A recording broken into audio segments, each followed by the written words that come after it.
আপনিও পাবেন আপনার পেজ কিংবা প্রোফাইলে মাত্র 7 দিনের মধ্যে কন্টেন্ট মনিটাইজেশন টুলস। সো এটা কিভাবে পাবেন বা এটা পাওয়ার জন্য কোনো প্রকার শর্ত আছে কিনা আমি আজকের এই ভিডিওতে আপনাদের মাঝে তুলে ধরা বা বলার চেষ্টা করব। অবশ্যই পুরো ভিডিওটি কন্টিনিউ করলে আপনারা কিন্তু পুরো ব্যাপারটি বুঝে নিতে পারবেন। এমনকি কন্টেন্ট মনিটাইজেশন টুলস প্রোগ্রামটি পাওয়ার জন্য কিভাবে আপনারা আপনাদের পেজ অথবা প্রোফাইল থেকে ফেসবুক টিমের কাছে আবেদন করবেন সেটা আমি দেখানোর চেষ্টা করব। সো চলুন ভিডিওটি শুরু করা যাক। আর অবশ্যই এই চ্যানেলে যদি নতুন হয়ে থাকেন চ্যানেলটি সাবস্ক্রাইব করে দিবেন, এমনকি পাশে থাকা বেল আইকনটি একটি ট্যাপ করে দিবেন। কন্টেন্ট মনিটাইজেশন টুলসটা পাওয়ার জন্য আপনার পেজ অথবা প্রোফাইলে যে সমস্ত শর্তগুলো পূরণ থাকতে হবে সেটা হচ্ছে আপনার পেজ অথবা প্রোফাইল যেটাই হোক না কেন কমপক্ষে 1.5 থেকে 2 মাস বয়স কিন্তু হতেই হবে আপনার পেজ অথবা প্রোফাইলটার। আর আপনার পেজে আপনি কিভাবে কাজ করবেন, অবশ্যই মাল্টিপল ভাবে কাজ করতে হবে। শুধু যে আপনি একটা কন্টেন্ট নিয়ে কাজ করবেন তাহলে কিন্তু হবে না।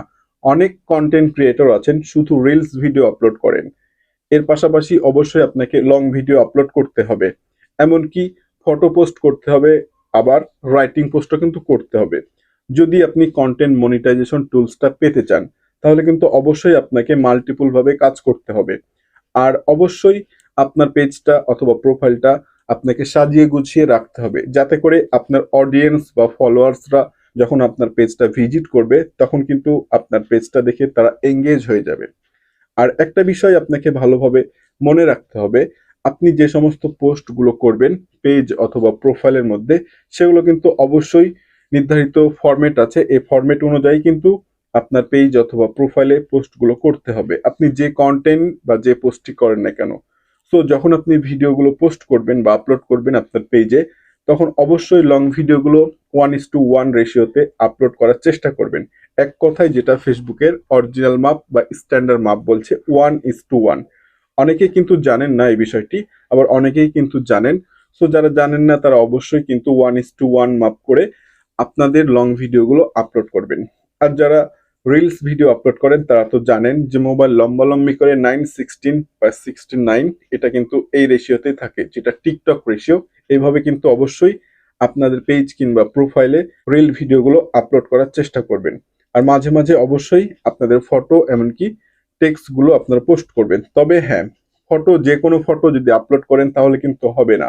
আপনি যে ফটোগুলো আপলোড করবেন অবশ্যই কিন্তু অর্গানিক হতে হবে, এক কথায় আপনার বা আপনি যে কোনো ডিভাইস দিয়ে তুলতে পারেন, কিন্তু ওই সমস্ত ফটোগুলো আপনি কখনো অন্য কোনো প্ল্যাটফর্মে ব্যবহার করতে পারবেন না। শুধুমাত্র পেজে যদি ব্যবহার করেন সেক্ষেত্রে পেজে, আর যদি প্রোফাইলে যদি ব্যবহার করেন সেই ক্ষেত্রে প্রোফাইলে। ওকে, এই বিষয়টি ক্লিয়ার। আর রাইটিং পোস্টের ব্যাপারে বলতে চাচ্ছি, অনেকেই যে ভুলটা করছেন, অনেক সোশ্যাল মিডিয়া বা প্ল্যাটফর্মে দেখা যাচ্ছে বা ওয়েবসাইটে কিন্তু অনেক রাইটিং পোস্ট বা বিভিন্ন গল্প কিন্তু লেখা থাকে, জাস্ট আপনাদের সেটা পছন্দ হয়ে যাচ্ছে বা ভালো লাগছে, সেটা আপনারা সরাসরিভাবে কপি করে নিয়ে এসে আপনারা পেজে অথবা প্রোফাইলে পোস্ট করছেন। সো এটা কিন্তু করা যাবে না, একেবারে কিন্তু অর্গানিক পোস্ট হতে হবে, যেটা আপনি আপনার আঙ্গুল দিয়ে টাইপ করবেন অথবা আপনার ফোনে যেটা ভয়েস সার্চিং একটা অপশন আছে সেখান থেকে ভয়েস দিয়ে কিন্তু আপনি সেটা টাইপ করতে পারবেন। সো অবশ্যই আপনাকে এভাবে কিন্তু পোস্ট করতে হবে, তবে কিন্তু আপনার অর্গানিক পোস্টটা থাকবে। আর যে বিষয়টি এখন বলার চেষ্টা করব, অবশ্যই আপনার পেজ অথবা প্রোফাইল যেটাই হোক না কেন সেটার কিন্তু এঙ্গেজমেন্টটা কিন্তু গ্রিন টিক মার্ক থাকতে হবে, এক কথায় গ্রিন গ্রো থাকতে হবে। যদি সেটা রেড হয়ে যায়, একেবারে লো হয়ে যায়, তাহলে কিন্তু আপনারা এই মনিটাইজেশন টুলসটা কিন্তু পাবেন না। তাই বলছি ফেসবুকে যে সমস্ত পোস্ট গুলো করবেন সে পোস্ট গুলো কিন্তু অবশ্যই ফেসবুকের ফরম্যাট অনুযায়ী করতে হবে, ঠিক আছে? আর অবশ্যই আপনাদের পেজটা এঙ্গেজটা বাড়িয়ে রাখবেন। সো এখন আপনাদেরকে যে কাজটি করতে হবে, এগুলো যদি সবকিছু ঠিকঠাক থাকে তাহলে ফেসবুক টিমের কাছে কিন্তু আপনি আবেদন করতে পারবেন। সো আবেদন কিভাবে করবেন আমি স্ক্রিন শেয়ার করে দেখানোর চেষ্টা করছি, অবশ্যই কন্টিনিউ করে আপনারা দেখে কিন্তু আপনাদের পেজ অথবা প্রোফাইল থেকে কন্টেন্ট মনিটাইজেশন টুলস এর জন্য কিন্তু আবেদন করতে পারবেন। সো চলুন স্ক্রিন শেয়ারটা শুরু করা যাক। Welcome back. কন্টেন্ট মনিটাইজেশন টুলসটি পাওয়ার জন্য ফেসবুক টিমের কাছে যেভাবে আবেদন করতে হবে আমি স্ক্রিন শেয়ার করে এখন দেখানোর চেষ্টা করছি। আপনাদের পেজ কিংবা প্রোফাইল দুইটাই কিন্তু একই প্রসেস। ওকে, আমি এখন একটা পেজ থেকে আপনাদেরকে সিম্পলি দেখানোর চেষ্টা করছি। এখানে দেখতে পাচ্ছেন 3 ডট, এটার উপরে একটি ট্যাপ করবেন। সো তারপরে যে কাজটি করবেন, ক্রিয়েটর সাপোর্ট, একটু ভালো করে আপনারা আইকনটা দেখে রাখেন। ক্রিয়েটর সাপোর্ট এটার উপরে একবার ট্যাপ করবেন। এখন আপনাকে যে কাজটি করতে হবে, এখান থেকে মনিটাইজেশন যে অপশনটি এটা খুঁজে বের করে এটার উপরে একটা ট্যাপ করে দিবেন। আরেকটি নতুন ইন্টারফেস শো করেছে, এখান থেকে প্রোগ্রাম এলিজিবিলিটি খুঁজে বের করে এটার উপরে একটি ট্যাপ করে দিবেন। সো ট্যাপ করে দিয়েছি, অলরেডি আরেকটা ইন্টারফেস শো করেছে। এখান থেকে ইনস্টিম অ্যাডসটা খুঁজতে হবে। সো নিচে দেখতে পাচ্ছেন ইনস্টিম অ্যাডস, জাস্ট এটার উপরে একবার ট্যাপ করতে হবে। আবারও একটি নতুন ইন্টারফেস, সো এখানে লেখা আছে, একটু ফলো করেন। In-stream ads is now part of content monetization. So এখন আপনাকে যে কাজটি করতে হবে, একটু নিচে স্ক্রল করতে দেখতে পারবেন আই অ্যাম ইন্টারেস্টেড নামের যে অপশনটি, সো এটার উপরে একটি ট্যাপ করে দিবেন। ওকে, সো ট্যাপ করে দেওয়ার পর এখন আপনাকে যে কাজটি করতে হবে, একটু নিচের দিকে স্ক্রল করতেই দেখতে পারবেন, আমি দেখানোর চেষ্টা করি। এই যে দেখেন এখানে মার্ক করে দিচ্ছি, invite only until 2025 you can express interest in this form.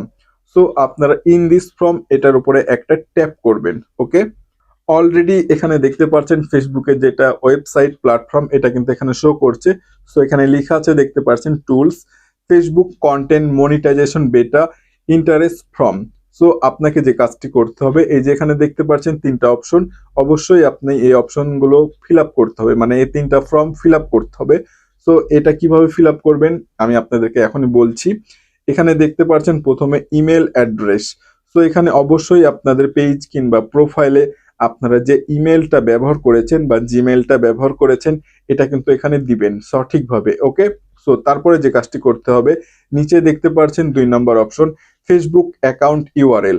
So আপনাদের পেজ হলে পেজ, আর যদি প্রোফাইল হয় সেক্ষেত্রে প্রোফাইলের যেটা লিঙ্ক সেটা কপি করে এনে এখানে আপনারা বসিয়ে দিবেন। ওকে, সো 3 নম্বর যে অপশনটি এখানে দেখতে পাচ্ছেন আদার সোশ্যাল মিডিয়া অ্যাকাউন্ট। সো এখানে আপনাদের যদি ইউটিউব চ্যানেল থাকে তাহলে ইউটিউব চ্যানেল, অথবা যদি টিকটক থাকে সেক্ষেত্রে টিকটকের যেটা ইউআরএল বা লিঙ্কটা কপি করে এনে আপনারা এখানে পেস্ট করে দিবেন। ওকে, তারপরে যে কাজটি করতে হবে, এই যে এখানে লেখা আছে দেখতে পাচ্ছেন লেটস ডু দিস, জাস্ট এটার উপরে ট্যাপ করে দিবেন। সো এটার উপরে ট্যাপ করে দেওয়ার সাথে সাথেই আপনার আবেদনটা ফেসবুক টিমের কাছে জমা হয়ে যাবে। সো তারপরে আপনার পেজ অথবা প্রোফাইলটা তারা ভালোভাবে রিভিউ করবে। যদি আপনি এলিজিবল হয়ে থাকেন তাহলে অবশ্যই 7 দিনের মধ্যে আপনাকে কন্টেন্ট মনিটাইজেশন টুলসটা কিন্তু ইনভাইট করে দিবে। সো এভাবে করেই আপনারা ফেসবুক টিমের কাছে ইনভাইট করবেন। ওকে।